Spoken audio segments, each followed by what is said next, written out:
और हमने इंसान को वसीयत की कि वालिदैन के साथ हुस्न सलूक करे, वालिदैन के साथ एहसान करे। जब हम कुरान मजीद का मुताला करते हैं, कुरान मजीद की तिलावत करते हैं, तो गालिबन 5 से 6 जगह हमें वालिदैन के साथ एहसान करने के मुताल्लिक़ अल्लाह सुब्हानहू व तआला ने हुक्म दिया है। और उन आयात पर गौर करेंगे तो मालूम होगा कि जहां भी अल्लाह सुब्हानहू व तआला ने बंदों को यह हुक्म दिया कि वालिदैन के साथ हुस्न सलूक करें, वालिदैन के साथ एहसान करें, उसके जस्ट पहले जो अल्लाह ने हुक्म दिया है वो कुछ इस मफहूम का होता है कि अल्लाह के साथ शरीक ना ठहराओ और वालिदैन के साथ हुस्न सलूक करो, है ना। तो इसी तरीके का मफहूम गालिबन अक्सर मिलता है कि पहला जो हुक्म होता है वो अल्लाह तबारक व तआला के मुतालिक होता है और दूसरा उसके फौरन बाद वालिदैन के मुतालिक हुक्म होता है। इस बात से अंदाजा लगाया जा सकता है कि अल्लाह तबारक व तआला ने वालिदैन के साथ हुस्न सलूक करना कितना अजीम ठहराया कि अपने जिक्र के फौरन बाद कुरान मजीद में वालिदैन के साथ एहसान करने का जिक्र फरमाया है। और गौर करें तो अल्लाह तबारक व तआला ने बंदों पर जो एहकाम नाफिज फरमाए हैं वो 2 तरीके के हैं। अव्वलन, पहला वो एहकाम है, वो हुकूक हैं जो बंदे के और रब के दरमियान होते हैं। जैसे अल्लाह ने नमाज का हुक्म दिया, ये बंदे के और रब के दरमियान का मामला है। अल्लाह ने हज करने का हुक्म दिया, ये बंदे के और रब के दरमियान का मामला है। अल्लाह ने ज़कात का हुक्म दिया, ये भी बंदे के और रब के दरमियान का मामला है। इसे हुकूकुल्लाह कहते हैं।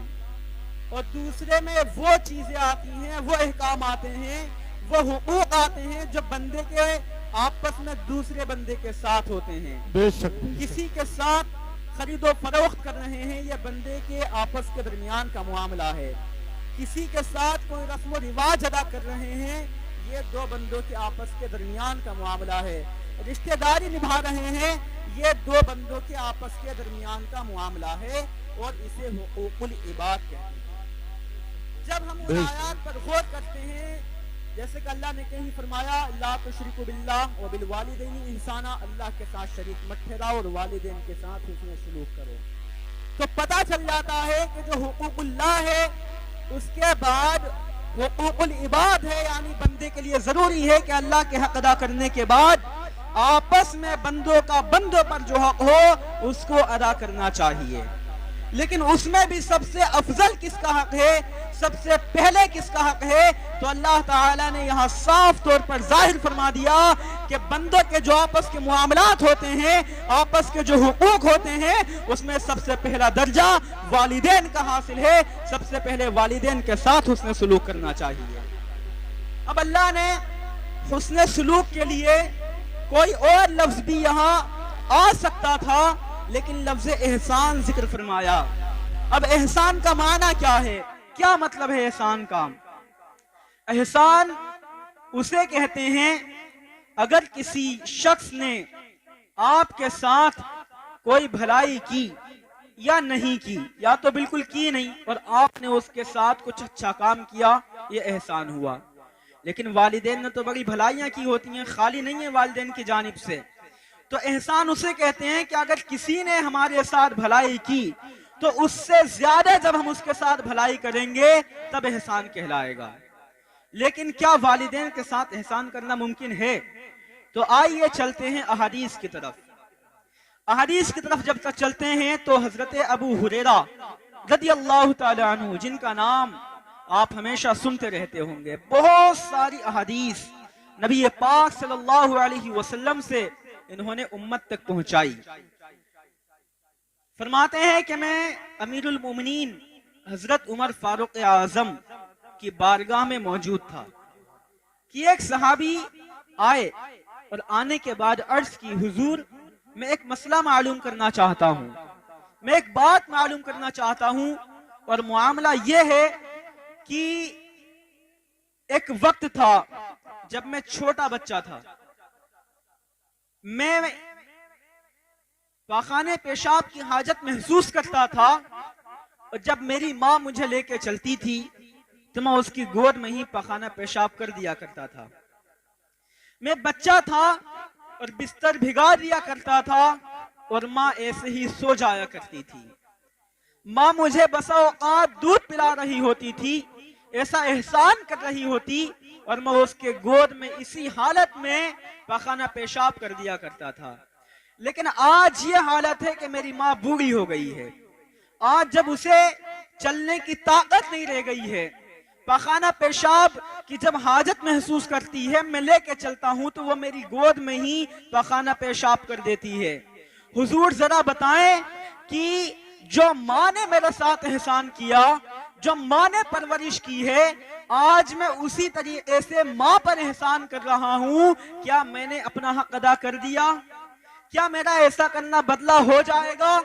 हजरत उमर फारूक आजम फरमाते हैं, और सुने, और अल्लाह की कसम खाकर फरमाते हैं कि अल्लाह की कसम, तुम माँ का एहसान कभी अदा नहीं कर सकते, माँ पर कभी एहसान नहीं कर सकते, माँ बाप का हक कभी मुकम्मल अदा नहीं कर सकते। और वजह भी बयान फरमाई, फरमाया कि क्यों नहीं कर सकते।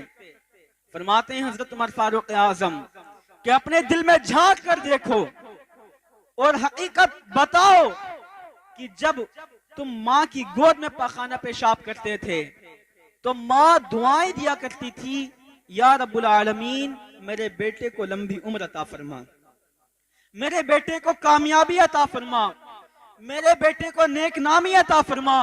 लेकिन आज जब तुम्हारी माँ बीमार है और तुम्हारी गोद में पखाना पेशाब कर देती है, हकीकत बताओ कि तुम्हारे दिल में यही आता है कि या इलाहुल आलमीन मेरी माँ को उठा ले और ये इस तकलीफ से छुट्टी पा ले। वो सहाबी रसूल गर्दन झुका के बैठ जाते हैं। हजरत अबू हुरैरा फरमाते हैं कि बिल्कुल यही मामला मेरे साथ था, लेकिन कभी हिम्मत नहीं हुई थी सवाल करने की कि किस अंदाज में सवाल करूं, और आज इन सहाबी ने सवाल करके मेरा मामला भी हल कर दिया और मुझे यकीन हो गया कि हम कभी भी वालिदैन का हक मुकम्मल अदा नहीं कर सकते। एक चीज और है, अल्लाह ताला कुरान मजीद में फरमाता है ला युकल्लिफुल्लाहु नफ्सन इल्ला वुसअहा, कि हम इंसान को उसकी हैसियत से ज्यादा तकलीफ नहीं देते, कोई ऐसा हुक्म नहीं देते कि जिस पर वो अमल ना कर सके, उसको उतना ही देते हैं, उतना ही हुक्म देते हैं, उतनी ही मुसीबतें देते हैं जितना कि वो बर्दाश्त कर सकता है। अब इधर उमर फारूक आजम अल्लाह की कसम खाकर फरमा रहे हैं कि वालिदैन पर एहसान नहीं किया जा सकता, और उधर रब्बे कायनात हुक्म फरमा रहा है कि वालिदैन के साथ एहसान करो। तो ये आखिर मामला क्या है? तो मामला ये है कि अल्लाह ताला ने यहाँ मुबालगा फरमाया है कि वालिदैन के साथ जिस कदर हो सके, जितना हो सके, ज्यादा से ज्यादा, तुम्हारी आखिरी हद तक और उससे भी बढ़ के हो सके तो वालिदैन के साथ हुस्न सलूक करो। मुबालगे के लिए बयान फरमाया गया है। हासिल कलाम जितना भी वालिदैन के लिए कर लें, तमाम का तमाम कम ही कम है। और यकीनन जब वालिदैन के साथ हुस्न सलूक करते हैं, अच्छे अंदाज में पेश आते हैं, उन्हें अल्लाह ने बड़े इनाम और इकराम से नवाजा है। और जो लोग वालिदैन की नाफरमानियां करते हैं, उनको अल्लाह ताला ने बड़ा जलील और रुस्वा किया है। आपने एक नाम सुना होगा, है ना, जो ताबई बुजुर्ग हैं, जिनको हम और आप उवैसे करनी के नाम से जानते हैं। सुना है आप लोगों ने नाम उवैसे करनी? इनके मुताल्लिक एक गलत फहमी अवाम में मशहूर है, वो मैं आपके सामने बयान कर दूं। बाज लोग कहते हैं कि एक जंग के दौरान नबी पाक सल्लल्लाहु अलैहि वसल्लम का एक दांत शहीद हो गया। तो उवैसे करनी रदी अल्लाह तआला अन्हु को जब खबर मिली तो आपने नबी सल्लल्लाहु अलैहि वसल्लम की मोहब्बत में सारे दांत एक एक करके तोड़ दिए। तो ये जो वाकया है हकीकत से इसका कोई ताल्लुक नहीं है, बयान हो गया है। हो सकता है बड़े बुजुर्गों से बयान हो गया हो, बड़े मुकर्रिरों से बयान हो गया हो, लेकिन जब तहकीक की तो हकीकत कुछ और थी। हकीकत यह है कि नबी सल्लल्लाहु अलैहि वसल्लम का जो दांत का मसला है वो पूरा दांत टूटा ही नहीं था, बल्कि दांत का कुछ हल्का सा हिस्सा झड़ गया था, जिसकी वजह से नबी पाक सल्लल्लाहु अलैहि वसल्लम के चेहरे पर और ज्यादा रौनक आ गई थी। अगर मान लें कि पूरा दांत शहीद हुआ तो दांत टूट जाना ये एक ऐब है, और नबी के चेहरे में ऐब हो ये मुमकिन नहीं है। नबी के चेहरे में ऐब हो ये मुमकिन नहीं है। इसी तरीके के और भी वाकयात है। नबी सल्लल्लाहु अलैहि वसल्लम के ऊपर कूड़ा डालने वाला वाकया है, और कूड़ा डालने वाला वाकया कहाँ का बयान किया जाता है? मक्का शरीफ का नहीं, मदीना शरीफ का बयान किया जाता है। और मदीना में आप जानते हैं क्या हाल था नबी पाक सल्लल्लाहु अलैहि वसल्लम का। नबी पाक सल्लल्लाहु अलैहि वसल्लम थूकते भी थे तो सहाबा ऐसे झपटते थे कि जैसे अभी जंग हो जाएगी। आप सोचें कि जिनका लुआबे दहन जमीन पर गिरना लोगों को बर्दाश्त नहीं है, कोई कैसे बर्दाश्त कर लेगा कि कोई बुढ़िया रोजाना नबी सल्लल्लाहु अलैहि वसल्लम के ऊपर कूड़ा डाल दे। और नबी पाक सल्लल्लाहु अलैहि वसल्लम के जूती में एक बार नजासत लग गई, अल्लाह तबारक व तआला ने हज़रत जिब्रील अलैहिस्सलाम को नाजिल फरमा दिया। तमाम फरिश्तों के सरदार फौरन नाजिल हो गए, या रसूल अल्लाह जूती में नजासत लग गई है, जूती में नजासत लग गई है। आप सोचें कि वो नबी जिसकी पाकी का रब इतना ख्याल रखे कि फरिश्तों के सरदार को फौरन आसमान से और आसमानों के ऊपर सिदरतुल मुंतहा से जमीन पे आने का हुक्म दे दे, आप सोचें वो रब कैसे बर्दाश्त करेगा कि कोई बुढ़िया कूड़ा डालती रहे नबी पाक सल्लल्लाहु अलैहि वसल्लम पर। लिहाजा गलती हो जाती है बयान करने में, हो गई होगी, लेकिन हकीकत यही है और अब इस पर तमाम उलमा का इत्तिफाक है। लिहाजा हजरत उवैस करनी की बात चल रही थी। उवैस करनी नबी पाक सल्लल्लाहु अलैहि वसल्लम के ज़ाहिरी दौर के हैं। आपने इस्लाम के बारे में सुना तो इस्लाम ले आए और मुलाकात का शौक हुआ।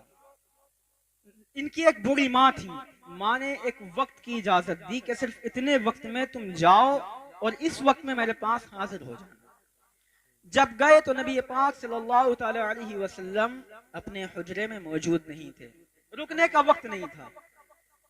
आपने माँ के हुक्म की फर्माबरदारी करते हुए अपनी वापसी की राह इख्तियार की और माँ की खिदमत में पहुंच गए। आप देखें, आदमी जिंदगी भर नमाज पढ़े, रोजा रखे, ज़कात दे, सदका करे, खैरात करे, हज करे, तमाम नेक अमाल करे और करोड़ों साल उसकी उम्र हो जाए, लेकिन जो ईमान की हालत में नबी पाक सल्लल्लाहु अलैहि वसल्लम को देखने की इबादत है, उसका मुकाबला कोई हरगिज नहीं कर सकता।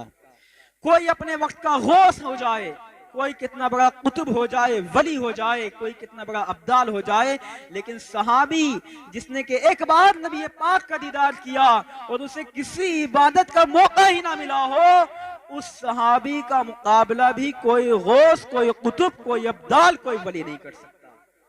कितनी बड़ी इबादत, लेकिन सिर्फ एक माँ की फर्माबरदारी की वजह कि उवैस करनी फौरन वापसी की राह पर हो लिए।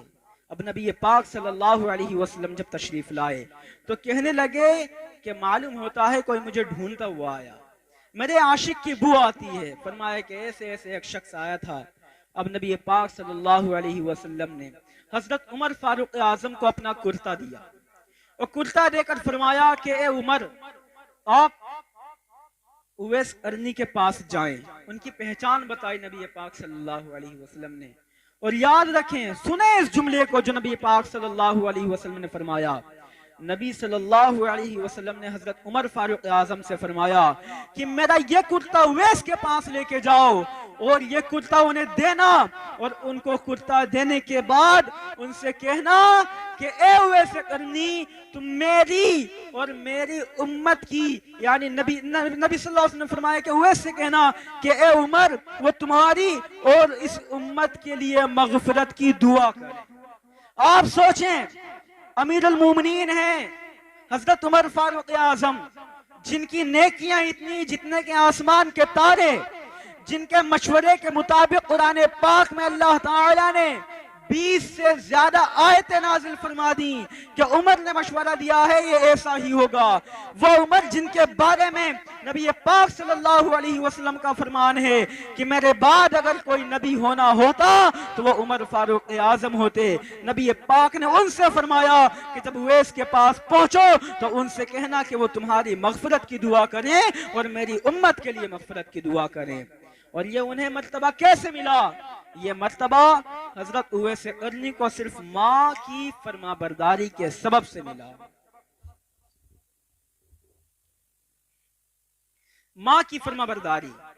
अब माँ के, माँ बाप के जो नाफरमान होते हैं उनका अंजाम भी सुन लें कि जो नाफरमान होते हैं उनका अंजाम क्या होता है। एक बुजुर्ग गुजरे हैं, पाकिस्तान के बहुत बड़े आलिम, जिनका नाम है अल्लामा आलम फिक्री रहमतुल्लाहि ताला। उनकी एक किताब है, बड़ी प्यारी किताब है, अल्लाह मेरी तौबा। आप लोगों में जो किताब के शौकीन हो वो उस किताब को पढ़ें।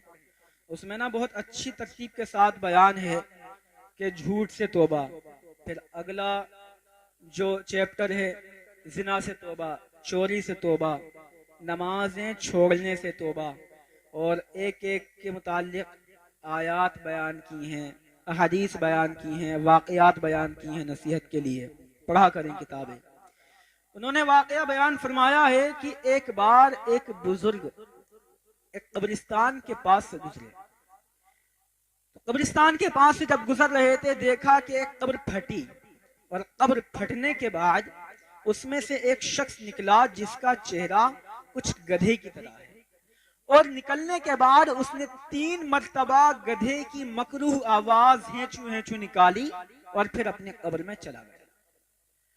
जब उन्होंने ये वाकया देखा बड़ी हैरत हुई, उसके मुतालिक पता किया, उसके खानदान वालों से मिले, उसकी बीवी से जब मिले, उसकी घरवाली से, तो मालूम हुआ कि ये शख्स शराब पिया करता था, और शराब के नशे में जब घर आता था तो इसकी माँ इसे डांटती थी और ये माँ से कहता था कि क्यों बेवजह गधे की जैसी आवाज निकालती रहती है। एक दिन असर के वक्त इसका इंतकाल हुआ। वो दिन और आज का दिन ये रोजाना अपनी कब्र से निकलता है और ऐसी ही मकरूह आवाज निकाल के वापस चला जाता है। तो मेरे अजीज दोस्तों, ये माँ बाप की नाफरमानी की बड़ी सजा है। अच्छा, आजकल जब हम ऐसे वाकया सुनते हैं कि आसमान से पत्थर नाजिल हो गए, आसमान से आग नाजिल हो गई, जमीन से खून निकल गया, तो आजकल के नौजवानों का जहन एकदम से कबूल नहीं करता इस बात को। तो मेरे अजीज दोस्त बुजुर्गों, ये वाकयात हक हैं, लेकिन मामला क्या है? मामला ये है, अल्लाह तबारक व तआला ने ऐसे बेशुमार अजाब और हादसात कुरान मजीद में बयान फरमाए हैं कि किस कौम पर कैसे पत्थर नाजिल हुए, किस पर कैसी आंधी तूफान आया, किस पर जलजला आया, किसके साथ क्या सलूक हुआ, सब बयान है। अगर मोमिन है तो इन पर ईमान रखना जरूरी है। लेकिन हमारे साथ ऐसे मामलात क्यों पेश नहीं आते? तो हमारे साथ ऐसे मामलात इसलिए पेश नहीं आते कि अल्लाह ताला ने कुरान मजीद में यह भी बयान फरमा दिया है, नबी पाक सल्लल्लाहु अलैहि वसल्लम की बरकत है, उनकी रहमत है कि हमारे साथ ऐसे मामलात पेश नहीं आते। अल्लाह ने हम जो मक्का के बिल्कुल हद दर्जे के जो काफिर थे, जलील और रुसवा, जिनके मुताल्लिक कुरान मजीद में तक बुराइयां नाजिल हुई, अल्लाह ताला ने ऐसा खुला अजाब उन पर भी नाजिल नहीं फरमाया, और वजह सिर्फ ये बयान फरमाई कि ए मेरे प्यारे रसूल मोहम्मद सल्लल्लाहु अलैहि वसल्लम, आप जब तक इन लोगों में हैं, इन लोगों पर ऐसा कोई खुला अजाब आने वाला नहीं है। ये नबी सल्लल्लाहु अलैहि वसल्लम की बरकत है। लेकिन जो हमारे साथ तंगदस्ती होती है, जो हमारी नमाजों से दूरी होती है, जो हमें परेशानियां घेर लेती हैं, हमें जो जिल्लत और रुसवाई का सामना करना पड़ता है, हमें जो जालिम हुकूमतों का सामना करना पड़ता है, ये तमाम हमारी नाफरमानियों के अजाब हैं, और ये छुपे हुए हैं जो हमें महसूस नहीं होता। हालांकि कुरान और हदीस में इसका भी बयान फरमा दिया गया है कि ये अजाब इसी वजह से आते हैं। लिहाजा अल्लाह तबारक व तआला ने जो हम पर एहकाम नाजिल फरमाए हैं, उनकी मुकम्मल तौर पर पाबंदी करें। बस 2-4 मिनट चंद बातें। माशाअल्लाह दस्तार बंदी का जलसा है, और आपके मदरसा गुलशन तैयबा में जो है तलबा हिफ्ज करते हैं और उनकी दस्तार बंदी है। कुरान मजीद बहुत ही अफजल किताब है, लेकिन हमने आजकल सिर्फ इसे दुआ तावीज़ के लिए, सिर्फ सवाब हासिल करने की किताब समझ रखा है। हालांकि यह हमारे लिए एक बेहतरीन दस्तूर है, बेहतरीन कानून है, और तारीख यानी हिस्ट्री की भी बहुत अच्छी किताब कुरान मजीद है। इसके सवाब की बात करें, जो ये हाफिज आपके यहाँ से निकल रहे हैं, इनकी बात करें तो हश्र के मैदान में कुरान मजीद इनकी शफाअत के लिए सामने आएगा। रब तबारक व तआला से अर्ज करेगा, या इलाहुल आलमीन, ये जो शख्स है इसने मेरा हिफ्ज किया था, मेरी हिफाजत की थी और मेरा हक अदा किया है, तू इसको अपने इनाम इकराम से नवाज। अल्लाह ताला बेशुमार नवाजेगा, यहाँ तक कि इनके वालिदैन को सूरज की तरह चमकते हुए ताज अता फरमाएगा, जन्नती जोड़े अता फरमाएगा। कुरान अर्ज करेगा, या इलाहुल आलमीन और अता फरमा। तो अल्लाह ताला हाफिज कुरान को फरमाएगा कि तू कुरान की तिलावत करता जाओ, जन्नत में चलता जाओ, जहां तक तू तिलावत करता चला जाएगा वहां तक की जन्नत तेरी हो जाएगी। यह कुरान मजीद का हिफ्ज करने वाले के लिए है। तो अपने घरों में एक हाफिज जरूर तैयार करें, और सिर्फ हाफिज पर ही ना छोड़ दें बल्कि आलिम को भी तैयार करें। हुफ़ाज़ के मुतालिक आता है कि ये अपने खानदान में 7 नस्लों की बख्शिश कराएंगे जिन पर जहन्नम वाजिब हो चुकी होगी, और आलिम के लिए कोई लिमिट नहीं है। लिहाजा अपने घरों में आलिम भी बनाएं, जहां डॉक्टर इंजीनियर बना के आप दुनिया का इंतजाम करते हैं, खुदारा अपनी आखिरत का भी इंतजाम करें। और हुफ़ाज़ के मुतालिक आप सोचें कि ये आपके यहाँ खाना खाते हैं, आप मदरसे के लिए पेश करते हैं, ये जो कुछ आप दे रहे हैं ये सदक़े जारिया है। आप सिंपल यूं समझें, नेटवर्क मार्केटिंग आजकल आप सब जानते होंगे, लेकिन नुकसान के नाम से इसको जाना जाता है। लेकिन यहाँ जो आप खर्च करेंगे वो मुकम्मल फायदा है। एक हाफिज पढ़ के गया, उसने आपका नमक खाया है, आपसे उसने इल्म सीखा है, तो वो जब तक जिंदा रहेगा जहां जहां इल्म फैलाएगा अल्लाह ताला उसे सवाब अता फरमाएगा, और इंशाअल्लाह आपको भी सवाब अता फरमाएगा। अगर उसने अपने जीते जी अपने 4 हाफिज भी बना दिए, 5 बना दिए, तो ये जब तक काम करेंगे सवाब मिलेगा। अगर उन्होंने आगे काम करा तो इंशाअल्लाह सवाब मिलता रहेगा। लिहाजा ऐसे मदारिस में खर्च किया करें, और बच्चों पर खर्च करके अल्लाह का शुक्र अदा करें कि उसने आपको इन पर खर्च की तौफीक अता फरमाई, कि अल्लाह के रसूल सल्लल्लाहु अलैहि वसल्लम के मेहमान होते हैं। अल्लाह ताला हम तमाम को अमल की तौफीक अता फरमाए, कुरान मजीद का हक अदा करने की तौफीक अता फरमाए, वालिदैन का फरमा बरदार बनाए। अस्तगफिरुल्लाह रब्बी मिन कुल्लि ज़ंबि व अतूबु इलैह। एक तय्यब पढ़ें।